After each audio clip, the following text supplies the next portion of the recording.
Friends எல்லாருக்கும் ரொம்ப ரொம்ப பிடிச்ச ப்ரௌனி கேக் எப்படி வீட்லயே நம்ம பண்ணலாம் அப்படிங்கிறத இன்றைக்கி நம்ம பார்க்க போகிறோம். ப்ரௌனி அப்படின்னாலே நம்ம பொதுவாக பேக்கரியில் வாங்கி ஆர்டர் பண்ணுவோம்.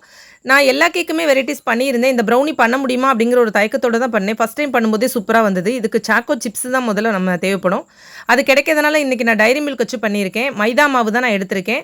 அதோட முந்திரி பாதாம் அதையும் நீங்கள் எடுத்துக்கோங்க. இது டபுள் பாயிலிங் மெத்தடில் இந்த சாக்லேட்ஸ் எல்லாம் மெல்ட் பண்ணுறதுக்காக நான் எடுத்திருக்கேன்.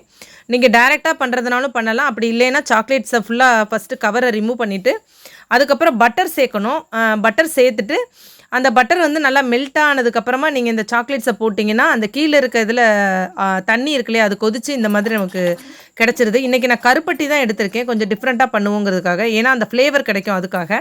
கருப்பட்டி நல்லா கரைச்சி பாகு எடுத்து அதை வடிகட்டிட்டு மெல்ட்டான சாக்லேட்ஸோட பேக்கிங் பவுடர் கொஞ்சமும், பேக்கிங் சோடாவோட கொக்கோ பவுடர் ஒரு 3 ஸ்பூன் அளவு சேர்த்துருக்கேன்.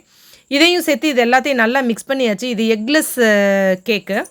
ஸோ பொதுவாக ப்ரௌனிக்கு எக்கு போட்டால் தான் பண்ணுவாங்க. வெஜ்ஜாக இருக்கவங்களுக்காக நம்ம வந்து தயிர் சேர்த்துக்கலாம். மைதா மாவோட 1 கப் அளவு மைதாவில் தயிர் கொஞ்சம் சேர்த்துட்டு கொஞ்சம் ஃப்ளேவருக்காக வெண்ணிலா எசன்ஸ் சேர்த்துருக்கேன். அதோட சாக்லேட் எசன்ஸும் சேர்த்துருக்கேன்.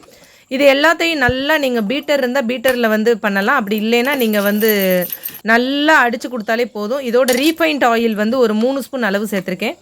இது எல்லாத்தையும் நல்லா மிக்ஸ் பண்ணியாச்சு. இதுக்கப்புறம் நம்ம கேக் பண்ணக்கூடிய பேட்டர் அகலமான பாத்திரம் ஒன்று எடுத்துகிட்டு அதில் நெய்யை தான் நான் வந்து ஊற்றிருக்கேன். ஊற்றிட்டு நம்ம கலக்கி வச்ச எல்லா பேட்டரையும் இதில் கொஞ்சம் கொஞ்சமாக நீங்கள் ஊற்றிக்கோங்க. ஊற்றிட்டு லாஸ்ட்டாக வந்து சாக்லேட்ஸில் இன்னும் கொஞ்சம் நான் எடுத்து வச்சுருந்தேன். அதை கொஞ்சம் மேலே நல்லா தூவிட்டு பாதாம் முந்திரி நம்ம ரெடி பண்ணி வச்சுருக்கோம் இல்லையா, அதை நல்லா மிக்சியில் பொடி பண்ணி இப்படி நம்ம மேலே தூவிக்க வேண்டியதான். குக்கரில் தான் பண்ண போகிறோம், ஓவன்லாம் இதுக்கு தேவையில்லை. குக்கரை ஃபஸ்ட்டு ப்ரீ ஹீட் பண்ணிக்கோங்க. அதாவது கேஸ் கட்டை ரிமூவ் பண்ணிவிட்டு அதுக்குள்ளே வச்சுட்டு ஒரு 40 மினிட்ஸில் நீங்கள் வெளியில் எடுத்துருங்க. சிம்மிலே வச்சிடணும். சூப்பரான ப்ரௌனி கேக் ஹோம்மேட்லேயே பண்ணியாச்சு. ரொம்ப ரொம்ப டிஃப்ரெண்ட்டாக இருந்தது. நீங்களும் கண்டிப்பாக ட்ரை பண்ணி பாருங்கள். எல்லாருமே இதை ஈஸியாக பண்ணலாம். பேக்கிங் பவுடர் தான் மெயினாக தேவைப்படுது. ஸோ நம்ம வீட்டிலே சூப்பராக ப்ரௌனி கேக், அதில் வெஜ்ஜு விரும்புகிறவங்களுக்கு கண்டிப்பாக இந்த கேக் ரொம்ப யூஸ்ஃபுல்லாக இருக்கும்னு நினைக்கிறேன். நம்ம சேனலுக்கு சப்போர்ட் பண்ணுங்கள். பெரிய வீடியோஸ் போடுறதுக்கு டைம் இல்லாதனால தான் போட முடியல.